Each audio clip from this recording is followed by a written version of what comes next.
एक अत्यंत गरीब अपाहिज व्यक्ति था। वो एक छोटे से गांव में रहता था। वहाँ के लोग उसकी कान्हा भक्ति देख उसे पागल कहते थे। वह नित्य प्रतिदिन रोज़ सुबह 10 किलोमीटर कान्हा जी के मंदिर के लिए निकलता था, परंतु कुछ ज़्यादा चल नहीं पाता था। उसके पैर छिल जाते थे। उसे लोग चिढ़ाते थे। वह लंगड़ा क्या 10 किलोमीटर दूर भगवान के मंदिर जा पाएगा। ये सोचकर सब उस पर हंसते थे।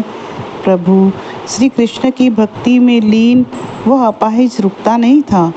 कभी हाथों के बल तो कभी पूरे जिस्म से रगड़कर आगे बढ़ता था। वह कान्हा का परम भक्त था।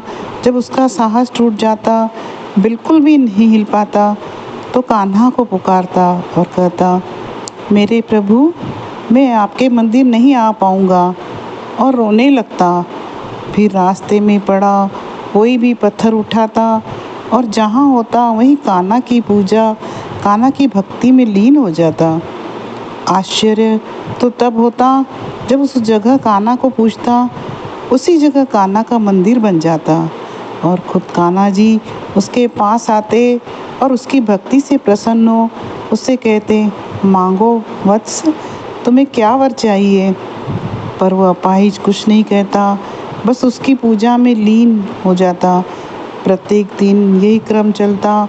वह रोज़ सुबह उठता, मंदिर के लिए निकलता और मंदिर नहीं पहुंच पाता। लोग उसकी हंसी उड़ाते और वह वहीं रास्ते पर पत्थर उठाता और वहीं मंदिर बन जाता। हर दिन कान्हा आते, उसे वर मांगने को कहते और कभी नहीं मांगता।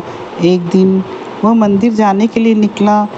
रास्ते में गांव के लोगों ने उसे घेर लिया और उसे मारने लगे, यह कहकर कि तू झूठ को प्रचारित करता है कि कान्हा का मंदिर तेरे सामने प्रकट हुआ।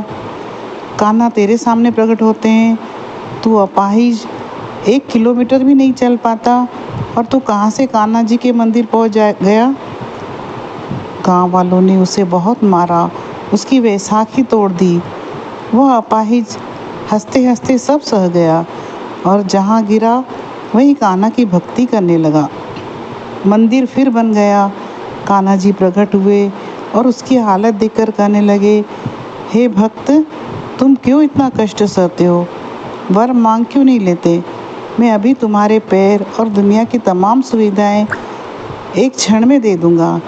अपाहिज कहता, नाथ, मुझे कुछ नहीं चाहिए, और वहीं कान्हा जी के ध्यान में मग्न हो जाता। अब बाके बिहारी लाल सोच में पड़ गए, आखिर ये भक्त कुछ मांगता क्यों नहीं। आज इसको मुझे कुछ न कुछ तो बिन मांगे ही देना पड़ेगा। दूसरे दिन की सुबह हुई। वह अपाहिज मंदिर जाने के लिए निकला।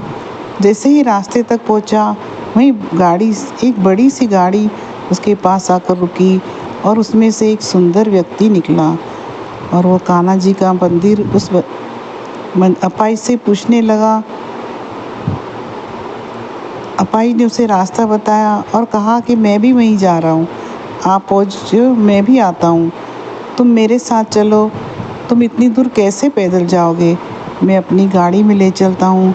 अपाहिज ने कहा, नहीं महाशय, आप जाइए, मैं आता हूँ। उस व्यक्ति ने बहुत जोर दिया, पर अपाहिज नहीं माना और आगे बढ़ने लगा। जैसे ही वह थोड़ी दूर पहुँचा, उसे रास्ते में स्वर्ण से भरा एक मटका दिखाई दिया। अपाहिज ने देखा और उसे खींचते हुए अपना रास्ता बनाते हुए लाकर छोड़ दिया और आगे बढ़ गया।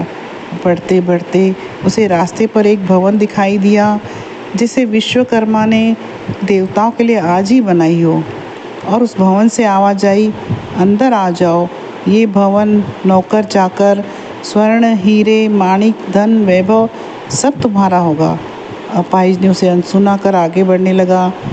कुछ कदम चले ही थे कि उसे सामने से आती सुंदर सुंदर स्त्रियां दिखाई देने लगी। उस स्त्रियों ने अपाहिज के पास आकर कहा, तुम चाहो तो हमारे साथ रह सकते हो, कुछ क्षणों के लिए आराम करो और हमारे महल चलो। अपाहिज ने उनके हाथ जोड़े और आगे बढ़ गया। जैसे ही वो आगे बढ़ा, भयंकर गर्मी पड़ने लगी। अपाहिज का सारा बदन तपने लगा। वह थककर चूर हो गया, पसीने से लथपथ हो गया। फिर भी उसने हार नहीं मानी और जिस्म के बल रगड़ने लगा और आगे बढ़ने लगा। रगड़ते रगड़ते वो इतना थक गया कि वहीं बैठ गया और पत्थर उठाकर उसे अपने कान्हा को देख पूजने लगा। मंदिर बन गया और कान्हा दौड़े चले आए और आते ही उस अपाई से पूछा, हे भक्त, आज मैंने तुम्हें दुनिया का हर ऐश्वर्य देना चाहा, पर तुमने उनको ठोकर मार दी। स्वर्ण, भवन, नारी, यहाँ तक कि मंदिर जाने के लिए रोज गाड़ी, तुमने उसे भी ठुकरा दिया। हे वत्स, तुम ऐसा क्यों किया? कान्हा जी ने उस अपाई से पूछा।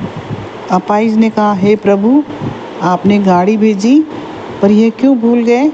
मेरे चिंतन मात्र से आप दौड़े चले आते हैं और मुझे चल पाता न देख पानी, यानी उस अपाहिज जानकर तो बताओ कि मैं उस गाड़ी में बैठकर आपकी मूर्ति देखने आता, जबकि मेरे प्रभु साक्षात मेरे सामने प्रकट हो जाते हैं। आपने स्वर्ण की मुद्राएं दी, मेरे किस काम की, जिसमें आपका नाम न हो? यह भवन मेरे किस काम का, जिसे पाने के लिए आप मुझे दिखाई न दें? उससे अच्छा तो मेरा ये जीवन है, जिसमें आप मेरे लिए आ जाते हैं। ये नारियाँ, उनका मैं क्या करूं? मेरे रोम रोम में तो बस आप बसे हैं, किसी और के लिए तनिक मात्र भी जगह नहीं।